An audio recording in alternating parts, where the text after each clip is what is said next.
법 적용의 원칙 등, 이 말은 꼭 외워야 돼. 이 말 자체를. 제2절의 이 제목 자체 있죠. 제목 자체를 꼭 외우세요.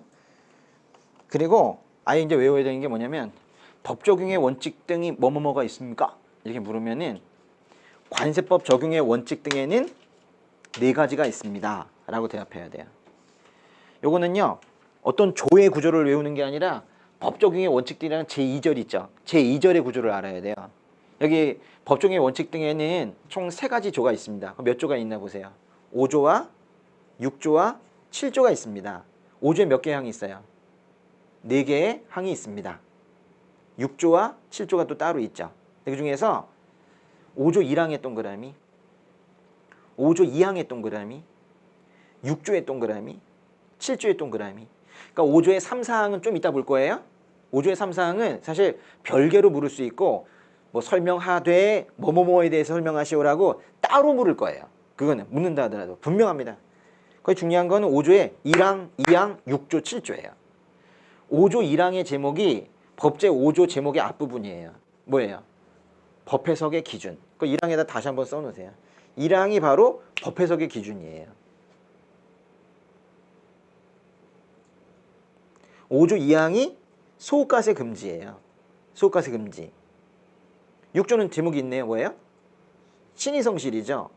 7조는 세관공무원 재량의 한계고. 아, 이거 외워야 돼 일단 기본적으로. 그래서 법 적용의 원칙 등은요, 원칙이 4개예요. 법 해석의 기준, 소호가세 금지, 신의성실, 세관공무원 재량의 한계예요.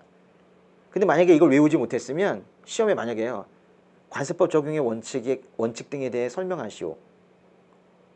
하나 안 쓰면 그냥 2점이든 3점이든 날아가는 거죠, 뭐. 그렇죠? 그러니까 이거는 꼭 알아야 되고, 이 법 적용의 원칙 등이라는 이 말 자체를 시험에서 냈을 때 혹시 이 부분이 아니고 완전히 딴 걸 또 쓸 수가 있죠. 아, 그런 건 생각하기도 싫은데요. 그쵸? 얼마나 열심히 썼을 거야. 그런데 점수가 하나도 안 나오겠죠. 실제 상황은 그렇단 말이에요. 그래서 이게 다들 너무 이 본문으로 빨리 들어가. 사실 그것도 그렇게 자세히 보지도 않으면서도 빨리 들어가. 이 글씨 있잖아요. 이게 좀 진한 것들이 있죠. 요거부터 아주 진하게 보고 그 다음으로 들어가야 되거든요. 근데 우리 이상하게 제목을 위해 자꾸 스킵을 하는 그런 이상한 습성이 있어요. 그러면 안 돼. 제목부터 먼저 차라리 그거부터 외우고 나중에 이걸 뭐 그 다음 외독 때 하더라도 저거부터 먼저 외우는 게 중요해요. 네, 보세요. 이제 법제 5조 1항 2항부터 보겠습니다. 법제 5조 1항 제목이 뭐라고요? 법 해석의 기준이라고. 예, 법 해석의 기준. 예. 어떻게 해석을 해야 될까요? 보세요. 이제 해석하는 방법이. 근데 해석이라고 했는데 여기 나오기로는 해석과 적용이 나와요. 법을 해석하고 적용할 때에는, 근데 해석하고 적용하는 건 누가 하는 겁니까? 납세자가 합니까? 과세관청이 합니까? 사실 뭐 둘 다 해야 되지만은 실제로 이제 여기 뉘앙스를 보면은 과세관청 쪽이 하는 것처럼 되어 있어요. 근데 그건 뭐 주어가 나와 있지 않으니까 뭐 할 필요는 없어요. 근데 법을 해석하고 이제 적용을 할 때에는 지켜야 될 게 있대요. 두 번째 줄에 뭘 지켜야 된대요? 과세의 형평과 해당 조항의 한목적성을 지켜줘야 된대요. 이거에 비추어서 모든 걸 행동을 해야 된대요. 그래서 해석하고 적용할 때 우리가 고려해야 되는 요소는 2개래요. 과세 형평. 그래서 이 과세 형평은 특별히 이제 2가지의 형평이 있는데요. 이 형평은 이 과세 관청과 이 납세자 간의 형평도 우리가 지켜줘야 되고, 납세자와 납세자 간의 형평도 지켜줘야 돼요. 여기 형평의 의미는 이 2가지가 다 있습니다. 너무 관청 쪽 중심으로 해석해서도 안 되고, 특별히 어떤 납세자를 다른 납세자보다 더 우월하게 대해줘서도 안 되는 거예요. 그래서 이 형평을 반드시 지켜줘야 되고, 두 번째로 지켜줘야 될 것은 해당 조항의 한목적성인데, 이거는 제도의 취지를 말하는 거예요. 해석을 하고 적용을 할 때 형평과 한목적성을 지켜주면 어떠한 좋은 결과가 나타나느냐? 그 다음 읽어보세요. 이걸 지켜서 비추어? 그렇죠. 납세자의 재산권을 부당하게 침해하지 아니하도록 해야 된대요. 그래서 재산권 부당 침해, 이 말 중요한 건데요. 재산권을 부당 침해하지 아니하도록 하여야 한다. 이 구조인 거죠. 그래서 끊어 놓으세요. 해석하고 적용할 때 끊고, 과세형평가 해당 조항의 한목적성에 비추어 끊고, 그러면 납세자의 재산권이 부당하게 침해되지 않아요. 사실 이 말은 막 갖다가 딴 말로 쓰면 안 돼요. 이걸 왜냐면 이 1번 법 해석의 기준을 재산권 부당 침해 금지의 원칙이라고도 부르거든요. 그렇게 써놓으세요. 재산권 부당 침해 금지의 원칙, 재산권 부당 침해 금지의 원칙이라고 부를 정도니까 이 표현은 대충 딴 말로 바꾸면 안 될 것 같아요.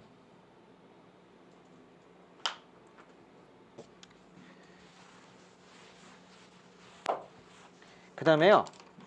이제는 5조 2항으로 갑시다. 5조 2항. 5조 2항 재밌어요. 네. 5조 2항이 뭐예요? 소호가세 금지죠. 소호가세 금지는 처음에 시작하는 말이 뭐라고 시작하고 있어요? 관세법의 해석이나 관세행정의 이게 좀 말이 다르네, 그죠? 이거는 해석 적용이 아니라 관세법의 해석이나 관세행정의 관행이라고 그랬어요. 관세법의 해석이나 관세행정의 관행, 이 두 말이 완전히 똑같은 말은 아닙니다. 관세법을 말 그대로 어떻게 그 조문을 해석할 것인가에 대한 부분과 관세행정의 관행은 말 그대로 세관이 어떤 행동을 계속해서 지속적으로 하고 있다는 거예요. 관세법을 해석해 보니까 너는 세금 안 내도 된다. 관세행정상 계속해서 하는 행동을 보니까 이 사람에게 세금을 부과하지 않아. 그래가지고 어떤 사람이 해석상 계속 세금을 안 내고 있고 관행상 계속 세금을 안 내고 있어요. 근데 갑자기 너 3년 동안 안 낸 거 다 내. 이렇게 얘기하면 안 된다는 거예요. 해석, 관세법의 해석은요, 이 공적인 해석을 이제 세관이 내놓는데 그거를 철석같이 믿어버린 그 납세자의 그 신뢰를 무너뜨리지 말라, 이런 거예요. 그렇지만 한두 번 정도의 어떤 공지사항 이런 걸 믿어버린 걸 얘기하는 건 아니에요. 이건 매우 중요한 것이 거기 2항의 첫 줄의 끝에 보세요. 관세법의 해석이나 관세행정의 관행이 누구한테 받아들여지면? 납세자에게 받아들여지는데 어떻게 받아들이냐면 이게 중요해요. 일반적으로 납세자에게 받아들여졌다는 게 중요해요. 이게 아주 중요한 말이에요. 일반적. 이 일반적이라는 건요, 아주 장기간이라는 개념이 포함이 되어 있거든요. 오랜 기간 동안 세금을 안 내는 해석, 오랜 기간 동안 세금을 내지 말라는 관행. 몇 년 동안 이런 관행이 있으면 사람이 그걸 안 믿어버리겠습니까? 근데 갑자기 그 인천세관의 담당자 바뀌었대. 전화했더니 저 새로 왔는데요? 이러면서 또 당신 거 보니까 세금 내야 됩니다. 이러면 안 된다는 거예요. 그래서 일반적으로 납세자에게 받아들여진 후에는 이제 계속 보세요. 그 해석이나 관행을 완전히 믿어버린, 이런 뜻이에요. 완전히 믿어버린. 그걸 갖다 이제 관행에 따른, 해석이나 관행에 따른, 이거에 따른 이 납세자의 행동을 뭐라고 부르는지 보세요. 해석이나 관행에 따른 행위 또는 계산은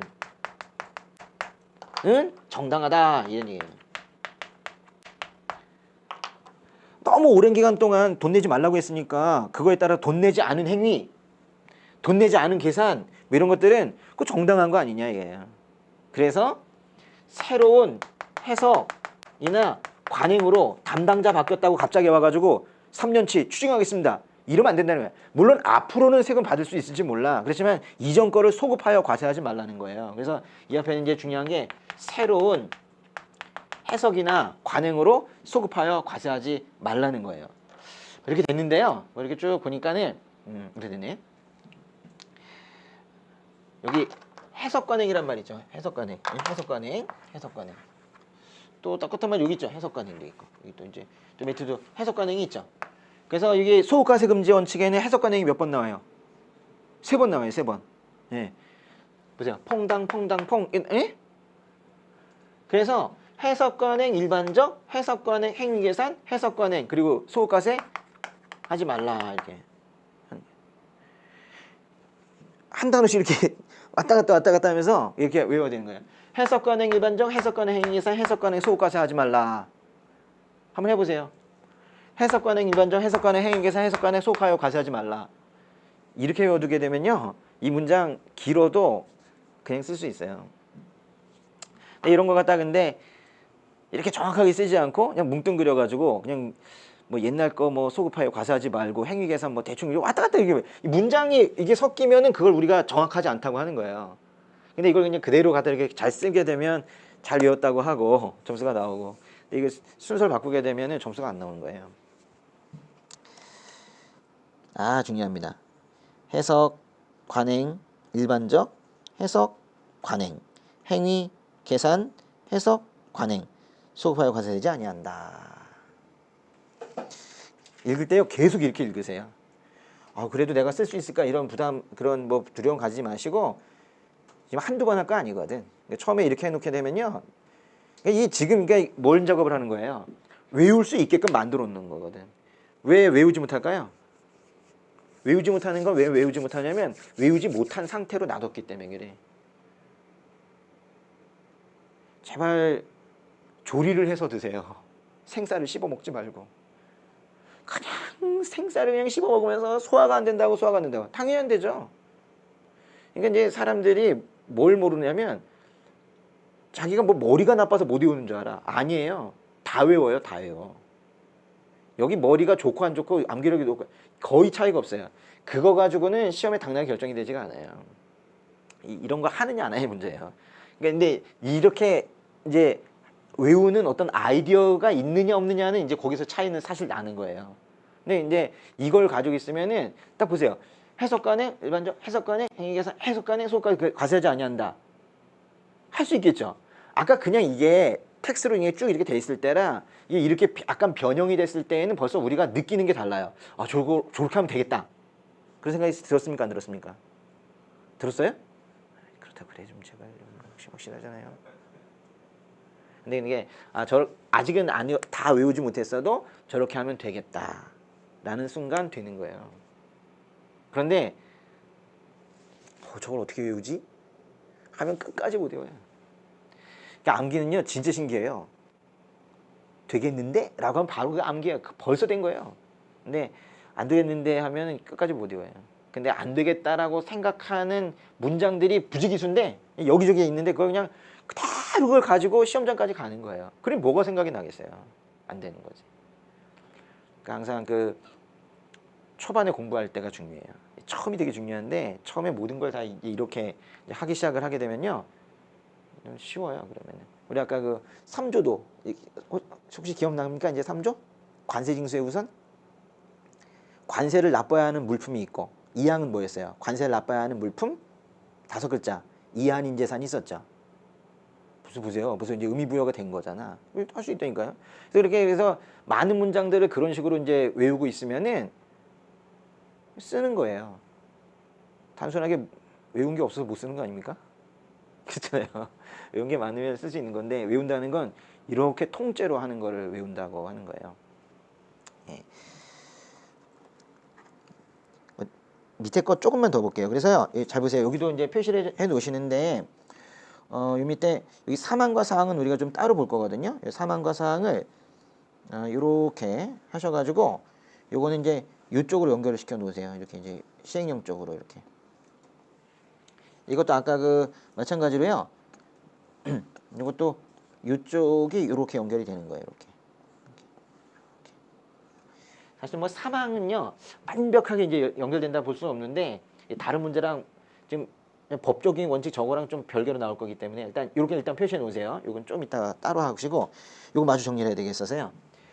이제 5조 1항과 5조 2항 이제 하셔야 될 것은 6조와 7조입니다. 그죠? 6조와 7조예요. 6조는 문장이 2개라는 게 중요해요. 6조는 주어가 누구랑 누굽니까? 납세자. 예. 납세자도 신의 성실해야 되고 세관공무원도 신의 성실해야 돼요. 신의 성실하다는 건요 참 어려운 단어고 뭐 포괄적인 표현인데 정말 정성을 다해서 하라 이거예요. 최선을 다해서 그리고 악의가 없이 그렇게 하라는 거예요. 근데요 거기 보시니까 뭐 할 때 신의 성실하래요? 공부할 때입니까? 뭐라 그랬어요? 근데 여기 좀 다른데 보세요. 납세자는 의무 이행이라고 표현하고 세관공무원은 일한다고 그러거든요. 세관공무원은 직무 수행한다고 표현해요. 조금 다르죠. 납세자가 의무 이행한다는 건 아마도 이거는 뭐 신고 의무 또는 납부 의무 등을 말하는 거예요. 근데 직무를 수행한다는 것은 이건 아마도 뭐 관세 부과 또 통관 절차 뭐 이런 것들과 관련된 거예요. 이런 것들과 관련된 직무죠. 어쨌거나 이제 의무 이행할 때, 직무 수행할 때 뭐 해야 된대요? 뭐 이건 외워야 되겠네, 그죠? 신의 성실, 신의에 따라 성실하게 하여야 한다. 뒷부분에 또 안 갔다 있죠. 또 안 갔다가 뭐예요? 신의에 따라 성실하게 하여야 한다. 예. 그러니까 신의 성실의 특징은 과세관청과 납세자에게 여기서 지금 표현하기를 납세자, 세관공무원이라고 했는데 이들 둘에게 모두 적용이 된다라는 거예요. 제7조는 뭐예요? 제7조는 세관공무원 재량의 한계인데요. 자 보세요. 7조는 세관공무원은 재량으로 직무를 수행할 때 여기도 직무 수행이 나옵니다. 재량으로 직무를 수행할 때 일할 때 세관공무원은 항상 일합니다. 여기 보세요. 여기 마지막도 세관공무원 직무수행, 여기도 세관공무원 직무수행이죠. 근데 여기 하나 들어간 말이 뭐예요? 재량으로. 여기 7조가 키워드가 재량이에요. 이게 좀 중요한 말이에요. 재량으로. 재량이라는 게 뭡니까? 그죠? 또 용어를 정리하려니까 힘드네. 그죠? 자신의 권한의 범위 내에서 자유롭게 어떤 권리 행사를 하는 건데 재량으로 직무를 수행할 때 지켜야 되는 게 과세 형평, 이범의 목적 이 두 개예요. 과세 형평과 과세 목적에 비추어서 일반적으로 타당하다고 인정되는 한계를 엄수해야 된다. 여긴 지금 중요한 말이 한계 엄수예요. 그러니까 월권 행위하지 말라는 걸 갖다가 한계를 엄하게 지켜라 엄수라고 그래요.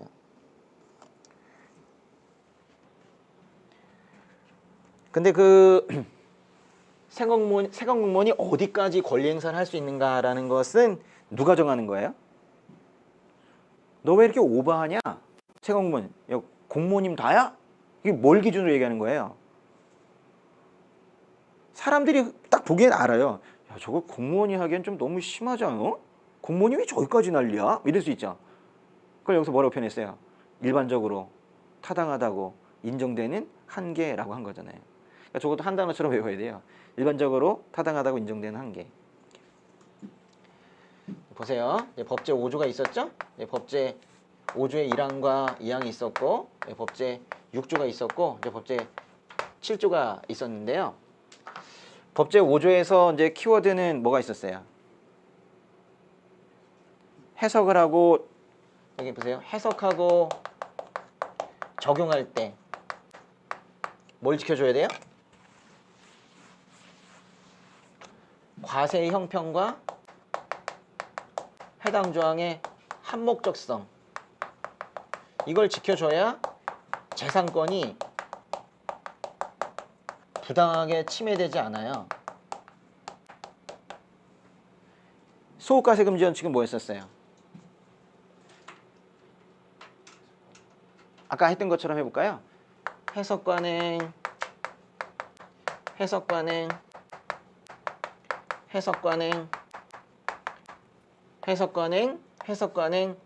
있으면 요 사이에 뭐가 들어간다고요? 응? 해석관행이 일반적으로 납세자에게 받아들여진 후에는 해석관행에 따른 행위 또는 계산은 뭐 한 거예요? 정당한 것이며 여긴 새로운이란 말이 사실 앞에 붙어야 되는데요.